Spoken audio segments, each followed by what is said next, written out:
Hello everyone, welcome to my channel. आज हम इस वीडियो में इमल्सन के बारे में डिटेल में डिस्कस करेंगे।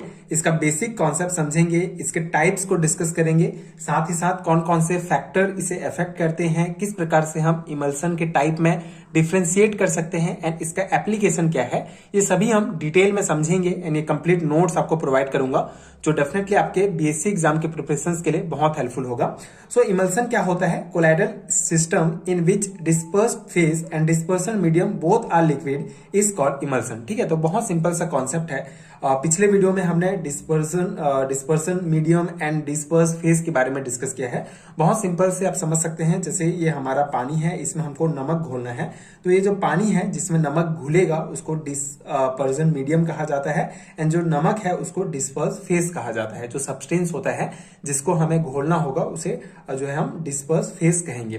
तो ऐसा कोलाइडल सिस्टम जिसमें ये डिस्पर्स्ड फेज एंड ये डिस्पर्सन मीडियम दोनों लिक्विड होगा उसको जो है इमल्सन कहा जाएगा। मतलब कि अगर हम, जैसे कि सिंपल सा है, अगर हम पानी में तेल मिलाते हैं तो वो जो मिलने के बाद जो सॉल्यूशन हमारा बनता है उसको ही इमल्सन कहा जाएगा, उसको पायस कहा जाएगा। तो आगे हम इसको और डिटेल में समझेंगे। बेसिक आपको समझना है कि जो डिस्पर्स फेज एंड जो डिस्पर्सन मीडियम होता है, अगर दोनों लिक्विड है तो उसे इमल्सन कहा जाता है। Emulsions are formed by dispersion of small droplets of colloidal size is an another liquid। ठीक है, इस पर या फिर आप इसको इस प्रकार डिफाइन कर सकते हैं कि इमल्सन कैसे फॉर्मेशन होता है। Emulsion basically form by dispersion of small droplet of colloidal size is an another liquid. ठीक है, तो कोई भी डिस्पर्जन मीडियम होगा, अगर उसमें दूसरे लिक्विड का एक ड्रॉप भी आ जाता है तो जो है इमल्सन बन जाता है।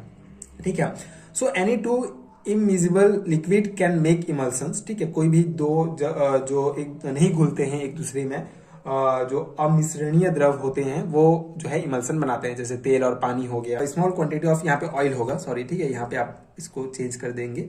Small quantity of oil is set with excess of water. ठीक है, एक्सेस ऑफ वाटर मतलब डिस्पर्सन जो मीडियम होगा हमारा वाटर होगा, और स्मॉल क्वांटिटी, ठीक है, बहुत कम क्वांटिटी ऑयल का अगर हम उसमें मिलाते हैं तो हमारा जो है oil in water type emulsion form होता है। बेसिकली टू टाइप के होते हैं जो इमल्सन्स होते हैं, oil in water type and water in oil type. तो जब हमारा वाटर में अगर हम ऑयल के ड्रॉपलेट्स डालते हैं तो हमारा ऑयल इन वाटर टाइप का इमल्सन बनता है। Same way on shaking of nitrobenzene or aniline with water emulsion is form. ठीक है, इसी प्रकार अगर हम नाइट्रोबेंजीन या फिर एनिलीन को वाटर में अगर हम घोलते हैं तो भी हमारा इमल्सन फॉर्म होता है form, but this emulsion are not stable. ठीक है, लेकिन ये जो इमल्सन्स होते हैं ये स्टेबल नहीं होते हैं। On keeping for some times emulsion are separated in two layers to make emulsion stable. To mix a third substance is essential. Such substance are called emulsifier or emulsifying agent. ठीक है, तो simple सा concept है ये। जो अगर हम water में ऑयल डाल देते हैं तो जो हमारा सॉल्यूशन बनेगा, जो इमल्सन बनेगा, वो अधिक देर तक जो है स्टेबल नहीं रहता है। एक पॉइंट के बाद जो है वो दो लेयर में डिवाइड हो जाता है। ठीक है, वाटर जो ऑयल का लेयर होगा वो वाटर के ऊपर में आके जो है इस प्रकार से जम जाता है। तो उसको हमको जो इमल्सन हमारा बनता है उसको स्टेबल रखने के लिए हम एक बाहरी सब्सटेंस, जो थर्ड सब्सटेंस होता है, उसको मिक्स करते हैं। तो ये जो सब्सटेंस होता है इसको इमल्सिफायर या इमल्सिफाइंग एजेंट कहा जाता है। So emulsifiers make a membrane at oil-water interface. This membrane prevent the associations of small droplet if small quantity of water is dispersed in excess of oil. Water in oil type emulsion form. ठीक है, तो ये जो emulsifier होता है एक प्रकार का मेम्ब्रेन का जो है एक लेयर बना देता है जिससे ये हमारा इमल्सिफायर जो है स्टेबल रहेगा। ठीक है, अब इसके टाइप्स की अगर हम बात करें तो इमल्सन्स जो होते हैं दो टाइप के होते हैं, oil in water type and water in oil type. So oil in water मतलब नाम से ही इसका स्पष्ट है, ऑयल इन वाटर मतलब ऑयल किसमें? वाटर में। ठीक है, वाटर में हम क्या डालेंगे? ऑयल डालेंगे। So in this type of emulsion dispersed phase is oil, मतलब जो हम जिसको डालेंगे, जो हमारा डिस्पर्स फेज होगा वो ऑयल होगा, और वाटर जो होगा हमारा डिस्पर्सन मीडियम होगा। इसमें एग्जांपल आपका मिल्क आएगा। इसमें जो फैट पार्टिकल्स होते हैं वो किसमें? वाटर। ठीक है, उसमें डिस्पर्स रहते हैं। ठीक है, फैट पार्टिकल्स यहाँ पे जो है हमारा सब्सटेंस हो जाएगा। ठीक है, वेनिसिंग क्रीम मतलब कि oil is disperse in water. ठीक है, मतलब इसमें ये वेनिसिंग क्रीम में जो ऑयल होता है वो डिस्पर्स रहता है वाटर में, और इस प्रकार से वेनिसिंग क्रीम बनाया जाता है। तो वेनिसिंग क्रीम किस प्रकार बनता है? Oil in water type emulsion होता है, मतलब। ठीक है, so such type of emulsion are expressed by OW। ठीक है, ओ इस प्रकार से इसको हम एक्सप्रेस करते हैं, ऑयल इन वाटर। ठीक है, सिंपल कॉन्सेप्ट है, एक बार आप समझ लेते हैं तो आप अपने से भी लिख सकते हैं, वाटर इन ऑयल टाइप। ठीक है, so in this type of emulsion water is dispersed phase and oil is dispersion medium। मतलब ऑयल में हम क्या डालेंगे, वाटर के ड्रॉप डालेंगे। ठीक है, स्मॉल क्वांटिटी में वाटर होगा और ज्यादा मात्रा में हमारा क्या होगा, ऑयल होगा। जैसे कि कोल्ड क्रीम, बटर, ये सब एग्जांपल होते हैं वाटर इन ऑयल टाइप के जो इमल्सन है वो होते हैं। ठीक है, ये तो such type emulsion are represented by water in oil. ठीक है, वाटर इन ऑयल, इसका आप डायग्राम देख सकते हैं। ठीक है, ये सिंपल सा डायग्राम है, ये ऑयल इन वाटर। ठीक है, ऑयल के ड्रॉपलेट्स हैं वाटर में एंड वाटर के ड्रॉपलेट्स हैं ऑयल में। ठीक है, दो टाइप की इमल्सन, एंड ये ऑयल है, ये वाटर है। तो ये जो इमल्सिफाइंग एजेंट होते हैं, इन दोनों के बीच में एक प्रकार का क्या बना देते हैं, मेम्ब्रेन बना देते हैं, जिससे ये स्टेबल रहता है। तो ये हो गया। अब हम इसके जो फैक्टर्स जो अफेक्ट करते हैं इमल्सन्स के टाइप को, उसको देखेंगे। तो पहला है relative quantity of both liquids. So which type of emulsion will be form depends upon the relative quantity of both liquid. Generally the liquid which is an excess constitute dispersion medium, and in oil in water type water is excess, while in water in oil type emulsion is oil is in excess. ठीक है, बहुत simple सा concept है, relative quantity मतलब कौन सा किसका quantity ज्यादा है, उस हिसाब से हमारा जो टाइप होता है इमल्सन का वो बनता है। जैसे अगर हमारा वाटर ज्यादा हो गया, ठीक है, वाटर ज्यादा है, ये डिस्पर्सन मीडियम है, ऑयल कम है, तो ये क्या बनेगा, ऑयल इन वाटर टाइप का इमल्सन बनेगा। एंड अगर हमारा ऑयल ज्यादा है और वाटर कम है, वाटर के ड्रॉपलेट्स हम इसमें डाल रहे हैं, तो ये बनेगा हमारा water in oil type का emulsion। ठीक है, so surface tension of both liquids having more surface tension has more tendency to make spherical drops if surface tension of water is more than oil।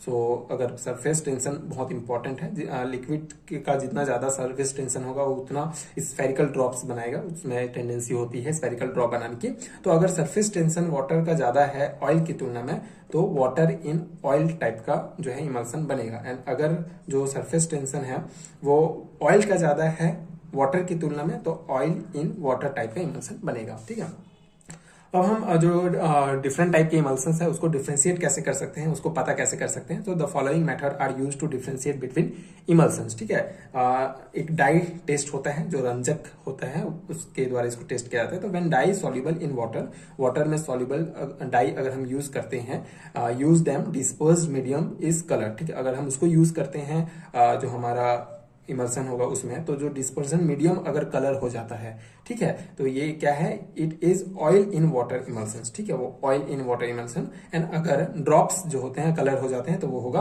Water in oil type का emulsion. ठीक है, इस प्रकार हम रंजक use करके जो है डिफ्रेंशिएट कर सकते हैं। सेकेंड जो हमारा मेथड है वो है conductivity. So the conductivity of water in oil is less. ठीक है, तो कंडक्टिविटी हम चेक करेंगे, अगर हमारा वाटर इन ऑयल, ठीक है, टाइप का इमल्सन होगा तो उसका कंडक्टिविटी जो होगा कम होगा, किसकी तुलना में, ऑयल इन वाटर टाइप के इमल्सन्स की तुलना में। डाइल्यूशन, तो इसको डाइल्यूट कर देंगे। Water in oil is diluted with oil but when diluted with water two layer form. ठीक है, तो वाटर इन ऑयल, ठीक है, water in oil is diluted with oil. ठीक है, इसको हम डाइल्यूट कर सकते हैं, मतलब अगर हम वाटर इन ऑयल टाइप का हमारा इमल्सन है, तो हम इसको ऑयल के द्वारा जो है क्या कर सकते हैं, डाइल्यूट कर सकते हैं। ठीक है, क्योंकि ऑयल में जो है, ऑयल में ही वाटर घुला हुआ है, तो इसमें और ऑयल डालेंगे तो ये बहुत ज्यादा डाइल्यूट हो जाएगा। बट अगर हम इसको डाइल्यूट करना चाहेंगे वाटर के द्वारा, ठीक है, इस इमल्सन को, तो 2 लेयर का फॉर्मेशन हो जाएगा। सिंपल, बहुत सिंपल सा कॉन्सेप्ट है। अगर ऑयल में अगर हमारा वाटर मिला हुआ है, अगर हम इसमें और वाटर डालेंगे तो क्या होगा, 2 लेयर बन जाएगा ना। ठीक है, उसी को बताया गया है। सिमिलरली अगर ऑयल इन वाटर टाइप का हमारा इमल्सन है, तो form 2 layer but when dilute with oil. ठीक है, but when dilute with oil, तो इसको हम किसके द्वारा डाइल्यूट कर सकते हैं, वाटर के द्वारा डाइल्यूट कर सकते हैं। लेकिन अगर हम इसको ऑयल के द्वारा डाइल्यूट करना चाहेंगे तो इसमें भी 2 लेयर बन जाएगा। ठीक है, अब हमारा एप्लीकेशंस, इमल्सन्स का क्या एप्लीकेशन है, तो बहुत सारे इसके इंपॉर्टेंट एप्लीकेशंस हैं। पहला है मेडिसिन के फील्ड में। So many liquid medicine are in form of emulsions, in this form medicine are more effective. ठीक है, तो जो लिक्विड फॉर्म ऑफ मेडिसिन होगा वो बेसिकली इमल्सन्स होते हैं। तो जो लिक्विड इमल्सन्स टाइप का जो लिक्विड फॉर्म में जो मेडिसिन होगा वो ज़्यादा इफेक्टिव होता है ऐसे गोली के फॉर्म में जो मिलेगा उसकी तुलना में, ठीक है। तो जो मेडिसिन के फील्ड में कैसे यूज किया जाता है इमल्सन्स का, मेडिसिन को जो है लिक्विड फॉर्म में बनाने के लिए यूज किया जाता है। एंड सेकेंड हमारा एप्लीकेशन है इन डेली लाइफ। मिल्क हम डेली लाइफ में यूज करते हैं, तो milk is also emulsion in which fat particles are disperse in water, हमने पहले भी डिस्कस किया। एंड स्टेबलाइज बाय केसिन, ठीक है। इसको स्टेबलाइज किया मतलब स्टेबल किया जाता है केसिन्स के द्वारा, जैसे butter, coffee, ice cream, fruit jelly, ये सभी इमल्सन्स होते हैं। कॉस्मेटिक्स की बात करें तो कॉस्मेटिक फील्ड में vanishing creams is oil in water type emulsions, while cold cream is water in oil type emulsions. तो क्रीम, ऑइंटमेंट ये जो होते हैं इसको ये जो है क्रीम्स या ऑइंटमेंट जो होते हैं उसको लेनोलिन के द्वारा स्टेबल किया जाता है। जो हमारा स्टेबलाइजिंग एजेंट होता है वो लेनोलिन होगा, ठीक है। कॉस्मेटिक फील्ड में इमल्सन जो बनाते हैं उसमें। एंड इंडस्ट्रीज में बात करें तो in leather industry for soft and water proof leather, ठीक है। वाटर प्रूफ लेदर बनाने के लिए emulsion of oil and water is used. So latex is also a type of emulsion in which rubber particles are dispersed in oil, paint and paper industries. Emulsion are also used, ठीक है। Oil, paint, paper industry, ये leather industry, इन सब में भी use होता है जो इमल्सन्स होता है, ठीक है। तो ये बेसिक है, बहुत सिंपल सा कॉन्सेप्ट है। एक बार आप समझ लेते हैं तो आप अपने से भी लिख सकते हैं, बट इंपॉर्टेंट है, थ्योरी एग्जाम्स में पूछा जाता है बीएससी लेवल के, तो आप डेफिनेटली इस नोट्स को अपने एग्जाम में लिख सकते हैं। अगले वीडियो में हम इस चैप्टर से रिलेटेड जेल के बारे में डिस्कस करेंगे। जेल क्या होता है, इसका क्लासिफिकेशन देखेंगे। सो इस वीडियो में हमने इमल्सन्स का डिटेल एक्सप्लेनेशन डिस्कस किया। आई होप आपको समझ में आ गया होगा एंड ये नोट्स आपके एग्जाम प्रिपरेशन के लिए हेल्पफुल रहा होगा। Colloids and surface state chemistry, again physical chemistry का एक बहुत ही इंपॉर्टेंट यूनिट है। सो अगर आपके सिलेबस में ये यूनिट एंड ये टॉपिक्स दिए गए हैं एंड अगर आपको इस यूनिट का कंप्लीट हैंडरिटन नोट चाहिए पीडीएफ फॉर्म में, तो नीचे डिस्क्रिप्शन बॉक्स में आपको पीडीएफ स्टोर का लिंक मिलेगा, आप चेक कर सकते हैं, वहां से आप हैंडरिटन नोट्स डाउनलोड कर सकते हैं। एंड नोट्स डाउनलोड करने का फायदा यह है कि आप नोट्स लेके डायरेक्टली उसको प्रिंट करके अपने एग्जाम की प्रिपरेशन कर सकते हैं। उस पीडीएफ में ये सभी टॉपिक्स डिटेल में कवर होंगे, स्पेशली थ्योरी एग्जाम के पर्सपेक्टिव से नोट्स बनाया गया है, तो आपके एग्जाम प्रिपरेशन के लिए डेफिनेटली बहुत हेल्पफुल होगा। एंड नेशनल एजुकेशन पॉलिसी 2020 के अकॉर्डिंग जो न्यू सिलेबस प्रोवाइड किया गया है उस अकॉर्डिंग अपडेटेड हैंडरिटन नोट्स हैं, तो डेफिनेटली अगर आप नेशनल एजुकेशन पॉलिसी 2020 के सिलेबस के अकॉर्डिंग प्रिपरेशन कर रहे हैं बीएससी या एमएससी लेवल के एग्जाम्स के लिए, तो उसमें भी आपके लिए ये नोट्स बहुत हेल्पफुल होगा। Thank you so much for watching.